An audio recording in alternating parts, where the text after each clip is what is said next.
Shalom. Puji Tuhan, damai sejahtera untuk kita semuanya. Amin Bapak Ibu.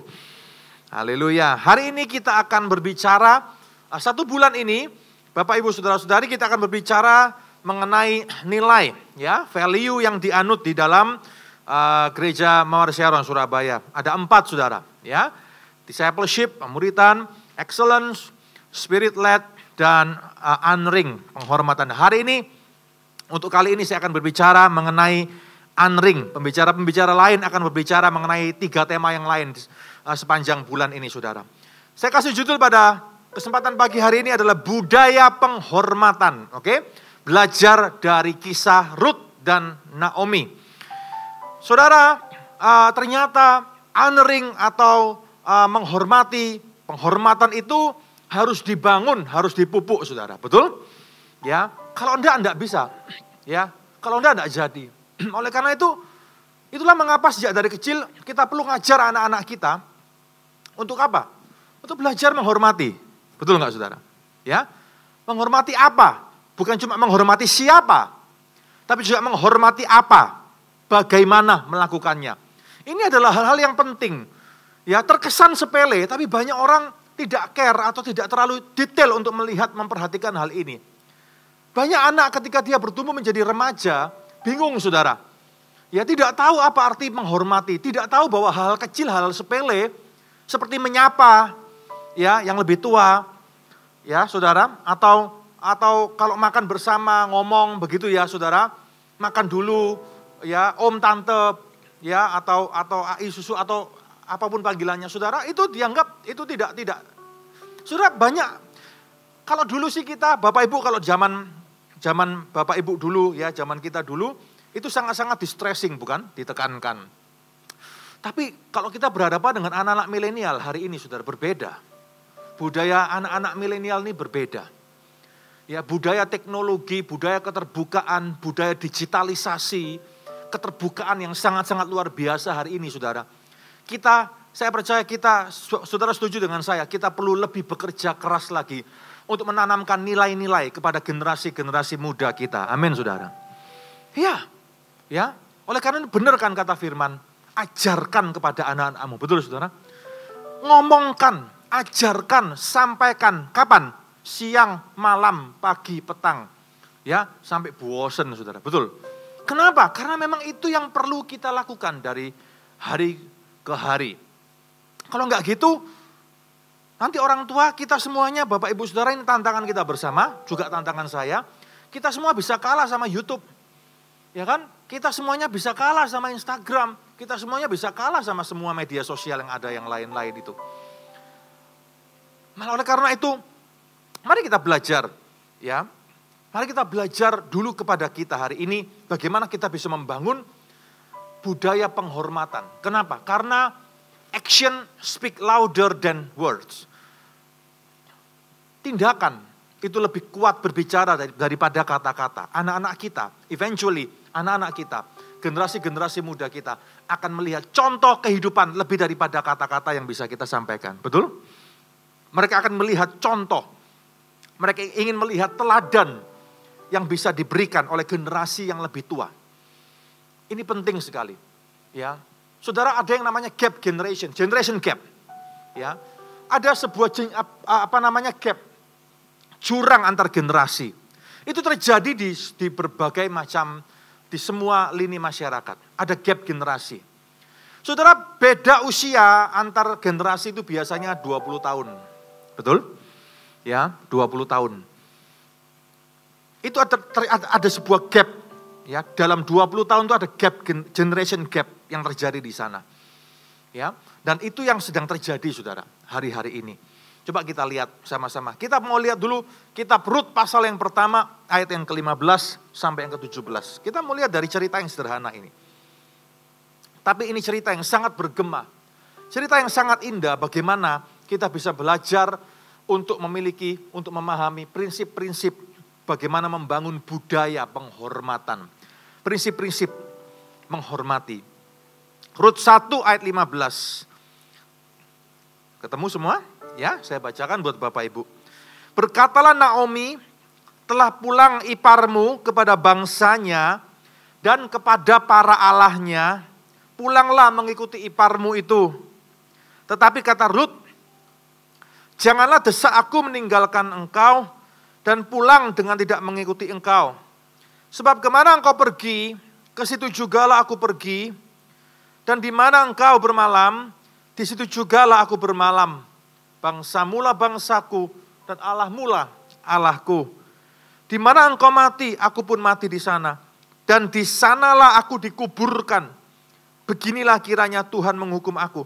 Bahkan lebih lagi daripada itu, jikalau sesuatu apapun memisahkan aku dari engkau selain daripada maut. Wow, luar biasa saudara. Ini sebuah contoh yang, saudara jangan anggap ini sebuah contoh yang terlalu tinggi. Wah itu Pak susah untuk diraih itu Pak. Ya, mertua sama menantu kalau bisa seperti itu Pak, itu sangat sulit untuk diraih Pak. Saudara, berarti kalau kita ngomong seperti itu berarti kita ngomong bahwa Alkitab tidak relevan. Alkitab salah berarti. Kalau kita beranggapan seperti itu. Saya percaya Alkitab tidak pernah salah, Alkitab adalah firman Allah. Justru Alkitab memberikan kita standar yang benar. Kalau kita merasa kita kesulitan untuk mencapai itu, berarti ada sesuatu yang harus kita perbaiki dalam persepsi kita, dalam paradigma kita. Amin Bapak Ibu. Ya. Kita semuanya ini tidak ada yang sempurna, saya tahu. Ya. Tapi untuk menjadi seperti ini, bayangkan saudara. Ya, Rut itu siapa sih? Ya, Rut itu bahkan adalah wanita yang bahkan bisa dikatakan bukan orang Israel, bukan, dia orang Moab. Ya, yang beda bangsa. Kalau bahkan saya bisa ngomong beda suku dengan Naomi. Naomi dari Bethlehem, orang Israel. Dalam masa kelaparan mereka pergi ke Moab. Ya, mereka menyelamatkan diri karena supaya mereka tidak kelaparan. Di sana anak mereka Mahlon dan Kilion itu ketemu dengan Rut dan Orpa. Menikahlah mereka di sana, saudara. Naomi ini punya hati yang tulus, betul kan? Ya, anakku sudah mati 2 laki.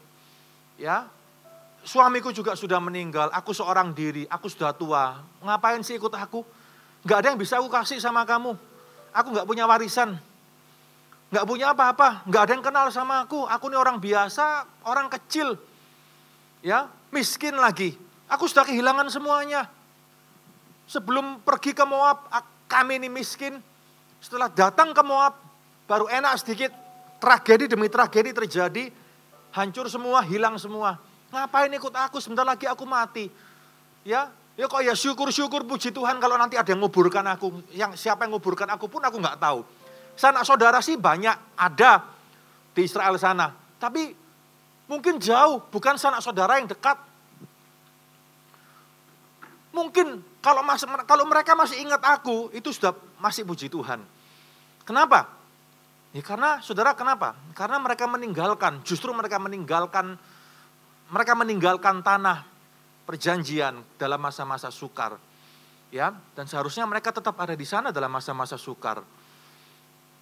Tapi 2 menantu ini, saudara, lihat. Ya, dua-duanya sebetulnya nggak mau kok. Tetap mau ikut sama Naomi. Luar biasa. Beda suku loh, saudara. Ya, kualitas manusia itu tidak bisa ditentukan oleh suku bangsa. Kita ini lahir dari ras apa, dari suku bangsa apa. Lalu, kualitas hati, kematangan, kepribadian, itu tidak ditentukan oleh suku bangsa yang seperti apa. Ini contoh buat kita. Akhirnya Naomi berkata, ngapain ikut aku? Sudahlah, pergi. Make sense ya, masuk akal saudara ya, hatinya baik kan. Kalian masih muda, ya. Kalian masih muda, sudah pergilah, pulanglah ke rumah papa mamamu, menikahlah lagi, berumah tangga lagi. Kalian masih muda, ngapain ikut aku? Sudah. Sangat masuk akal. Naomi punya hati baik, memikirkan masa depan daripada kedua anak menantunya itu. Saya percaya kalau kita semua jadi Naomi, kita pasti akan ngomong yang sama. Betul nggak saudara? Ya, make sense saja. Ya, masuk akal saja. Orpa pergi. Ya, dengan tangis-tangisan, ya, akhirnya dia pergi menuruti perintah Naomi. Rut ini agak bandel, keras kepala. Ya. Tapi dia punya alasan, ada sesuatu yang membuat dia bisa berkata seperti ini kepada Naomi, saudara. Bayangkan, ini anak mantu loh. Kalau anak sendiri ngomong sama mamanya, papanya seperti ini, wajar, itu bukan sesuatu yang spesial. Betul nggak saudara? Bahkan anak sendiri pun, anak kandung pun belum tentu bisa ngomong seperti ini, betul? Belum tentu. Ini anak mantu. Orang lain. Beda suku. Beda bangsa. Bisa ngomong seperti ini sama Naomi. Aku akan ikut kamu. Bahkan sampai apa? Di mana kau dikuburkan, aku dikuburkan. Sampai maut memisahkan kita berdua. Aku akan tetap ikut kamu. Pergi, pulang kembali ke Israel. Dengan pulang kembali ke Israel, saudara, itu resikonya besar bagi Rut. Kenapa? Karena dengan demikian dia melepaskan hak warisnya, dia melepaskan semuanya. Rut tidak akan lagi masuk ke dalam silsilah hak waris keluarganya yang ada di Moab. Semuanya akan putus, hubungan Rut dengan kenyamanan hidupnya akan putus. Dan dia ada sebagai orang asing, di negeri yang asing, di negeri baru, orang asing saudara. Dan dia tahu resikonya bahwa dia harus mulai kerja dari nol. Bekerja untuk kehidupan mereka berdua dari nol, saudara. Betul-betul menjadi orang rendahan. Dan itulah yang terbukti bukan? Kerja di ladang. Betul nggak saudara? Sebagai apa? Sebagai buruh tani kalau sekarang bahasa kita. Tapi Rut ini punya kualitas yang luar biasa. Rut ini punya budaya yang terbangun di dalam kepribadiannya. Unring culture. Budaya penghormatan, saudara. Budaya penghormatan. Apa itu unring? Saudara, unring, penghormatan itu berasal dari satu kata namanya kivut. Kivut. Maknanya apa? Makna dari unring itu, kivut itu ya, itu adalah heavy, ya, berat maksudnya, ya, bobot. Ya. Berarti orang yang punya budaya penghormatan, orang itu apa saudara? Punya apa? Punya bobot dalam hidupnya. Oke?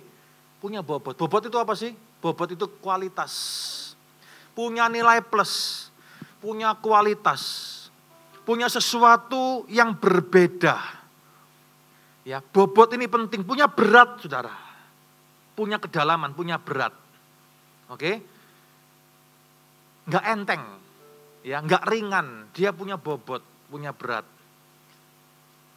Biasanya orang yang kalau tong kosong nyaring bunyinya, ya, yang sering koar-koar begitu ya ke sana kemari bla bla bla. Biasanya loh ya, biasanya itu tong kosong nyaring bunyi, enggak ada bobot. Justru orang kalau punya bobot itu dia akan ngukur apa yang dia ngomong sejauh mana, ya kan? Dan apa yang perlu dia omongkan, apa yang tidak perlu diomongkan, dia akan menimbang segala sesuatunya. Orang yang punya bobot punya pertimbangan. Karena dia punya bobot, punya berat dalam kehidupannya. Amin. Rut ini berbeda dari wanita-wanita sebangsanya. Dan ini kalau bahasa Jawa, ini bejone Naomi, saudara. Oke? Ini bejone Naomi, punya mantu seperti Rut. Kenapa? Rut membuktikan kata-katanya. Bukan hanya lip service, manis di bibir saja. Tapi dia buktikan dengan ikut Naomi. Dan dengan kembali ke Israel, tanpa bekal apapun juga.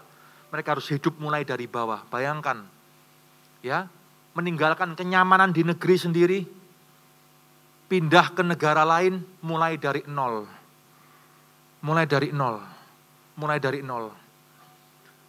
Tapi budaya yang dia pegang adalah budaya yang akan membawa dia naik ke atas. Lebih lagi, orang yang punya bobot, orang yang punya budaya penghormatan, kivut tadi. Saudara, budaya itu, bobot itu akan membawa saudara pelan-pelan tapi pasti akan membawa saudara semakin naik ke atas dalam kehidupan saudara. Amin. Ya. Itulah kenapa kita perlu membangun budaya penghormatan. Budaya penghormatan satu dengan yang lainnya. Karena itu akan membawa kita pada satu titik ke titik yang lain. Dan ini penting sekali. Ini penting sekali. Ini yang Rut lakukan kepada Naomi yang tua itu. Dan menjadi contoh untuk kita semuanya. bagaimana seseorang yang mempunyai nilai plus di dalam kehidupannya. Nah, saudara, bicara mengenai penghormatan sekarang. Ya, bicara mengenai penghormatan. Siapa yang harus kita hormati? Siapa yang harus kita hormati? Saudara, simple. Yang pertama, kita harus menghormati jelas. Yang pertama, yang lebih tua, yang lebih senior. Betul? Ya, secara usia. Kalau Anda adalah seorang pemimpin apapun Anda, dan Anda punya orang-orang yang Anda pimpin secara usia saja lebih tua dari saudara, maka itu pun tetap harus ada. Yang lebih muda tetap harus ada, menghormati yang lebih tua. Amin. Ya. Ini wajar. Ya. Kalau ini sih sudah tahu, ini kita sudah paham kalau hal seperti ini. Siapa yang lebih tua? Bisa jadi orang tua kita, bisa jadi mertua, kakak ipar, pemimpin, atau siapapun juga. Termasuk orang-orang yang berseberangan dengan kita. Nah, ini saudara. Apakah kita bisa mau tetap menghormati orang-orang yang berseberangan dengan kita, sekalipun lebih tua? Ya memang lebih tua, tapi dia berseberangan dengan kita. Kita tetap harus menghormati orang-orang seperti itu. Saudara boleh gak suka, tapi tetap harus menghormati. Harus kasih muka. Amin. Ya, harus kasih muka. Tetap harus belajar begitu. Kenapa? Kita harus baik sama semua lah, saudara. Termasuk sama orang-orang yang berseberangan dengan kita mungkin hari ini. Kolega-kolega kita mungkin di kantor atau di mana. Yang mungkin berseberangan secara pendapat. Ya kan? Biasakan dalam hal seperti itu ya. Berseberangan secara pendapat, beda pemikiran, beda ini dan beda itu. Saudara, ya tetap harus baik. Tetap harus menghormati. Kasih muka sama orang, belajar. Ya, belajar untuk kalaupun harus menegur jangan di depan umum. Ini juga bentuk penghormatan. Bentuk menghormati sesama. Jangan tegur di depan umum seperti mempermalukan orang. Ngomong baik-baik 4 mata kalau perlu. Ya. Kenapa? Ya, itu penting tuh, itu kasih muka sama orang. Itu menghormati orang itu. Yang kedua, selain yang lebih tua, kita harus menghormati siapa? Yang selevel dengan kita. Dalam hal apa? Usia mungkin, status sosial, ekonomi, pendidikan dan semuanya. Bukan cuma yang lebih tua kita menghormati, tapi kita juga harus menghormati yang selevel dengan kita hari ini. Amin, saudara. Ya, selevel dengan kita. Dalam usia, dalam segala hal. Tetap harus menghormati. Ya, menghormati dalam segala hal. Yang ketiga, kita harus belajar juga untuk menghormati orang-orang yang apa? Di bawah kita. Dalam hal apa? Sama, dalam hal usia, status sosial, ekonomi, pendidikan, dan sebagainya. Itulah kenapa Paulus ngomong sama Timotius, bukan? Jangan ada seorang pun menganggap engkau rendah karena engkau muda. Kalau kita sebagai orang yang lebih tua, kita harus belajar menghormati dengan orang lebih muda. Dengan cara apa? Jangan remehkan pendapat mereka. Jangan ngomongin mereka di depan umum tapi ada mereka, contohnya saudara. Malu nanti, betul? Ya, kita harus belajar menghormati yang lebih muda. Kenapa? Karena justru orang-orang yang lebih muda ini loh, pemikiran-pemikiran mereka masih fresh. Ada banyak hal-hal yang bisa kita pelajari dari orang-orang di bawah kita. Selama kita berprinsip bahwa masih muda, ya kan, sekia, apalagi saudara. Apa tuh sekia? Ya masih kecil, ya kan? Belum pengalaman, belum banyak makan asam garam. Ya memang belum saudara. Kalau kebanyakan garam kayak kita, tensi semua ya kan saudara. Tensinya tinggi-tinggi terus kan. Selama kita punya prinsip yang seperti itu, kita tidak akan pernah bisa melihat. Ya, kita tidak akan pernah bisa melihat hal-hal yang indah yang Tuhan kerjakan di dalam diri orang-orang yang lebih muda di dalam kita. Intinya adalah kepada semua orang, kepada semua pihak, kita harus belajar untuk menghormati satu dengan yang lainnya. Amin. Harus belajar menghormati. Ya.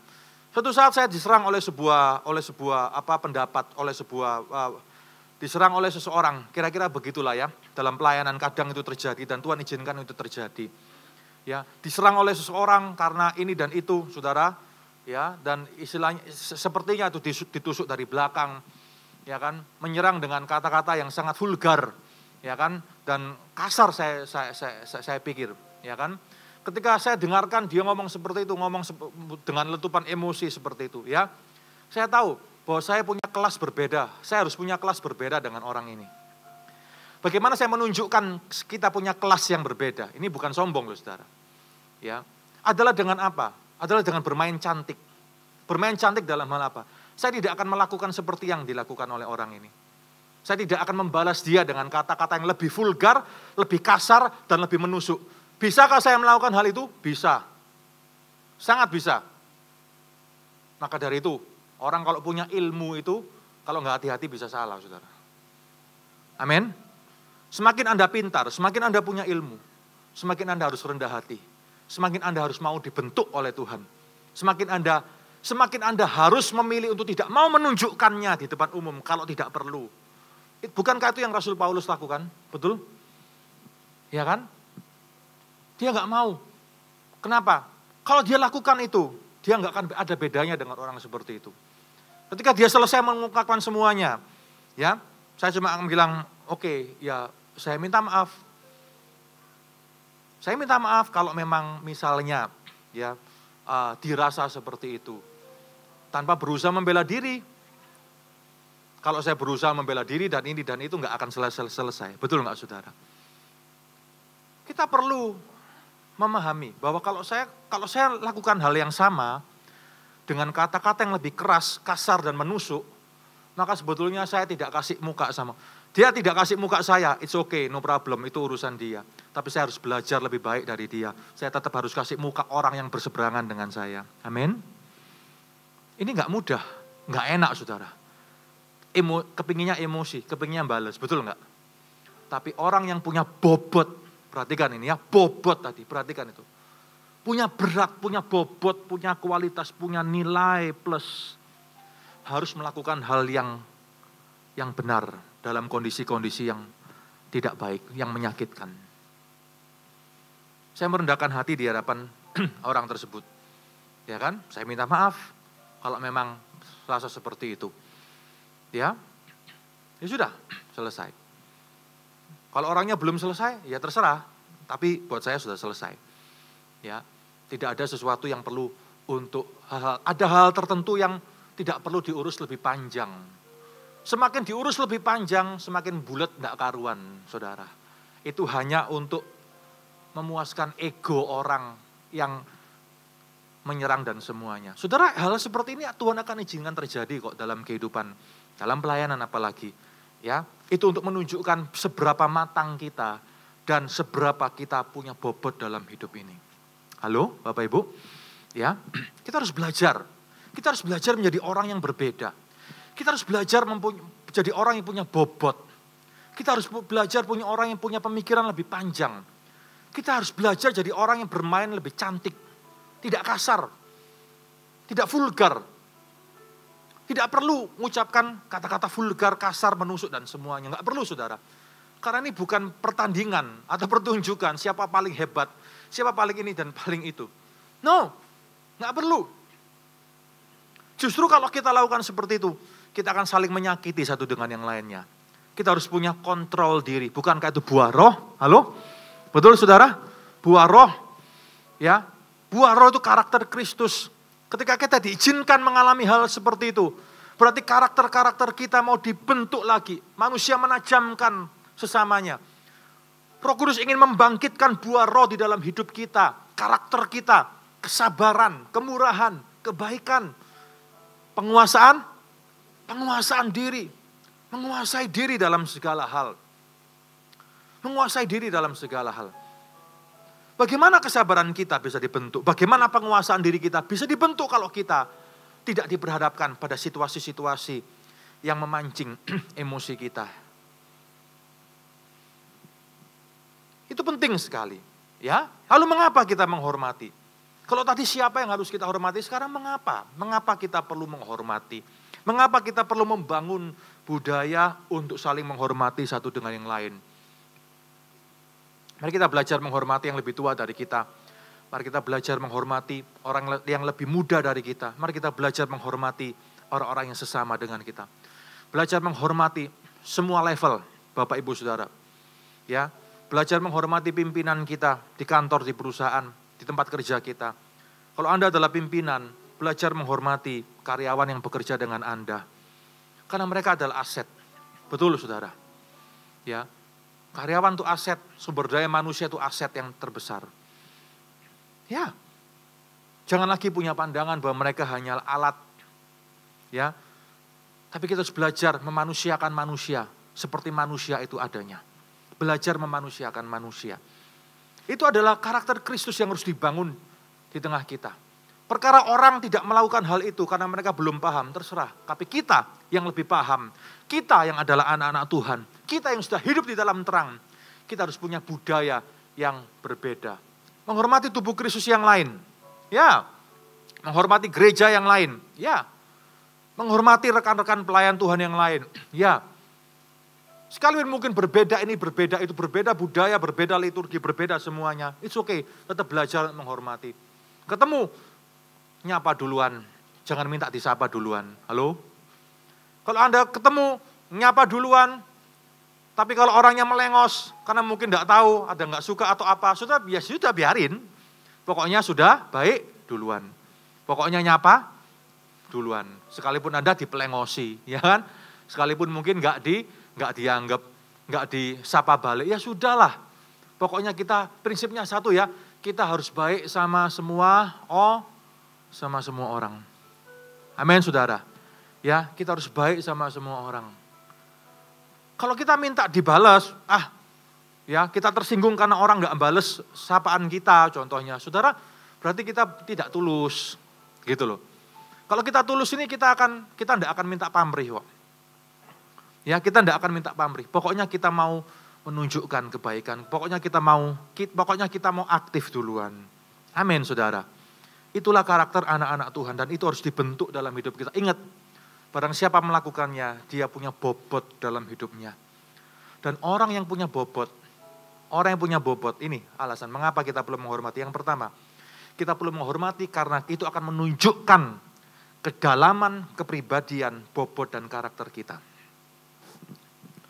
Orang yang punya budaya penghormatan akan menunjukkan kedalaman kepribadian, bobot dan karakter kita sesungguhnya. Amin. Menunjukkan siapa kita. Ya, itu menunjukkan siapa kita. Bagaimana kalau orangnya menjengkelkan, Pak? Ya sama saja, tetap kita harus menghormati. Ya, menghormati semuanya. Yang kedua, menunjukkan kesiapan kita. Ini penting saudara. Mengapa kita belajar menghormati? Itu menunjukkan kesiapan kita untuk dipakai Tuhan. Lebih lagi, terutama untuk melewati pagar-pagar keterbatasan kita yang lintas budaya. Ini penting. Ya, karena tuh dalam 1-2 hal sudah dalam kehidupan kita, Tuhan tuh akan ketemukan kita dengan budaya-budaya yang berbeda-beda. Ada orang yang tidak bisa begitu cross culture ketemu dengan orang-orang yang berbeda macam-macam, ya, berbeda, apalagi berbeda agama, berbeda, tidak bisa membangun hubungan. Jadi seperti lu and gue, gitu kan saudara. Ya, jadi ada batas, ada pagar. Kenapa? Karena kita tidak belajar punya budaya penghormatan. Kita perlu belajar untuk membangun budaya penghormatan. Menghormati siapapun juga. Tadi saya sudah katakan kan, termasuk mereka yang berseberangan dengan kita. Ya, contoh, mari kita buka sama-sama itu. Contoh, Galatia 2 ayat 9. Mari kita lihat sama-sama. Galatia 2 ayat yang ke-9. Ini Rasul Paulus dan Petrus ini. Galatia pasal 2 ayat yang ke-9.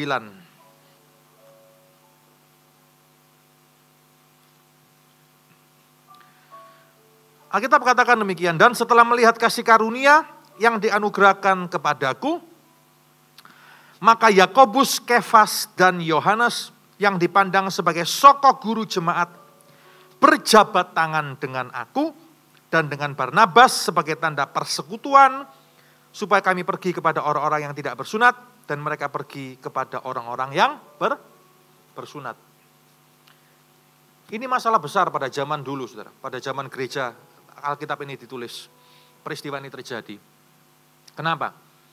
Karena Injil menyebar ke orang-orang yang tidak bersunat. Ya. Maka biar nggak rame, biar nggak tukaran, kira-kira begitu. Ya. Biar antar pemimpin ini punya yurisdiksi yang jelas dalam pelayanan daerah dan semuanya. Maka mereka berunding dan mereka menetapkan, ya, yang dipandang sebagai soko guru gereja, pemimpin gereja pada waktu itu 3 orang. Yohanes, Yakobus, sama Petrus. Ini 3 murid utama Yesus. Ya, bukan karena Tuhan pilih kasih, bukan. Ya, tapi memang ini adalah soko guru yang ditetapkan, saudara. Dipandang senior, paling senior. Oke, 3 ini, saudara. Tapi 3 ini masih terikat oleh kesukuan. Buat mereka Injil itu bagi orang Yahudi aja, yang bersunat aja. Yang bagi orang yang tidak bersunat, yang budayanya berbeda, mereka nggak bisa ngeblend, nggak bisa masuk gitu loh. Karena apa? Karena persepsi mereka tuh masih kental, ya. Sebagai orang Yahudi masih kental. Nah, sedangkan Paulus sama Barnabas ini ngeblend betul. Mereka bisa cross culture. Ya, mereka bisa masuk ke wilayah orang-orang yang bukan orang Yahudi, yang budayanya berbeda. Akhirnya mereka berunding. Dan mereka berjabat tangan bersama-sama sebagai bentuk apa? Persekutuan. Hari itu Paulus dan Barnabas, ya, sekalipun mereka secara kemampuan lebih hebat, lebih pintar, jangkauannya lebih luas daripada soko guru jemaat ini, tapi mereka menghargai Yohanes, Yakobus, dan Petrus sebagai soko guru jemaat. Paulus tidak ingin mengambil tempat mereka, ya, karena yang ditetapkan menjadi soko guru bukan dia. Dia tahu Yohanes, Yakobus, dan Petrus adalah murid utama Yesus. Dan dia menghormati mereka bertiga. Dan mereka membuat berjabat tangan, itu artinya membuat persekutuan. Saling menundukkan diri, saling menghormati. Paulus, Barnabas pergi kepada bangsa-bangsa yang tidak bersunat. Sedangkan mereka kepada orang-orang daerah, orang-orang yang bersunat. Saudara. Nah, ini penting. Ini contoh, supaya apa? Supaya kita bisa belajar untuk kepada orang-orang yang berbeda dengan kita. Kalau yang sama saja kita tidak belajar untuk menghormati, bagaimana nanti kalau Tuhan bawa kita kepada orang-orang yang berbeda dengan kita. Suatu saat saya ada dalam sebuah persekutuan, bukan persekutuan hamba-hamba Tuhan, pendeta bukan, saudara. Ya, diundang dalam sebuah persekutuan, yang duduk di sebelah saya adalah kiai-kiai, saudara. Ya kan, yang sarungan, saudara. Ya kan, kopluan seperti itu. Oke, 5 agama, waktu itu masih ada 5, sekarang sudah 6 agama. Ya kan, 5 agama kumpul jadi 1, saudara. Saudara dalam ketemu dalam konteks seperti ini, ya, kita diuji, begitu loh. Berbeda nggak? Sangat berbeda. Pemikiran tolak belakang, ya. Jangan ngomong teologi, bisa perang, saudara, betul? Tapi di sana kita tidak ngomong soal doktrin, kita nggak ngomong soal agama, kita nggak ngomong soal teologi. Kita ngomong soal kerukunan, kita ngomong bersama-sama tentang Pancasila. Di sana saya bisa ngomong sama yang lain, yang berbeda itu, bisa salaman, ya, sebelum pandemi itu, saudara, ya kan, bisa ngomong, bisa salaman, bisa membangun hubungan, bisa ngomong dan hubungan dengan baik satu dengan yang lainnya. Sekalipun berbeda, tapi selalu ada common ground bersama. Amin, Bapak, Ibu, saudara-saudari. Kita harus belajar menghormati semua orang. Belajar menghormati sekalipun berbeda. Ya, sekalipun berbeda, hormati semua orang. Yang ketiga, simple. Mengapa kita perlu menghormati? Karena itu adalah hal yang benar untuk dilakukan oleh semua anak Tuhan. Amin, saudara? Yes, so simple. Itu adalah hal yang benar yang bisa dilakukan oleh semua anak Tuhan. Mari sekarang kita belajar menghormati siapapun yang ada bersama dengan kita. Oke, menghormati asisten rumah tangga kita. Menghormati karyawan kita. Menghormati orang-orang yang bekerja pada kita. Menghormati kolega kita. Menghormati pimpinan kita. Bukan cuma menghormati yang di atas. Kalau orang cuma menghormati yang di atas saja, bisa, semua orang bisa lakukan seperti itu. Bagaimana kalau dengan orang yang berbeda, orang di bawah kita? Belajar untuk menghormati semua orang. Belajar untuk tidak membeda-bedakan semua orang. Amin, saudara. Ya, belajar bukan cuma menghormati orang-orang yang punya duit, yang kaya. Belajar menghormati semua kalangan. Belajar menghormati semua kalangan status sosial, ekonomi, pendidikan apapun juga. Jangan cuma menghormati orang yang punya gelar S3, SD, SMP, SMA mungkin saudara, ya kan? Hormati semua orang, bahkan orang yang tidak punya gelar, yang sekolahnya enggak selesai. Hormat, tetap kita harus menghormati semua orang. Saudara, penghormatan kita itu kepada semua kalangan. Semua kalangan. Oleh karena itu mari kita baik kepada semua orang. Amin. Hormati OB kita. Hormati OB yang ada di gereja ini. Yang mengatur parkir dan semuanya. Satpam semuanya. Kita perlu belajar menghormati. Amin Bapak Ibu Saudara. Itu yang kita lakukan hari ini. Itu yang kita lakukan sebelumnya. Kalau saya datang kantor apa semua, selalu ada OB, selalu ada satpam. Saya sapa duluan. Sebisa mungkin saya sapa duluan. Pagi, ya seperti itu. Itu penting Bapak Ibu. Dunia ini sudah cukup sakit. Jangan kita nambah-nambahi kesakitan dunia ini. Amin. Kita harus jadi orang waras. Kita harus jadi orang genah. Kita harus jadi orang baik kepada semua orang. Kita harus menghargai semua orang.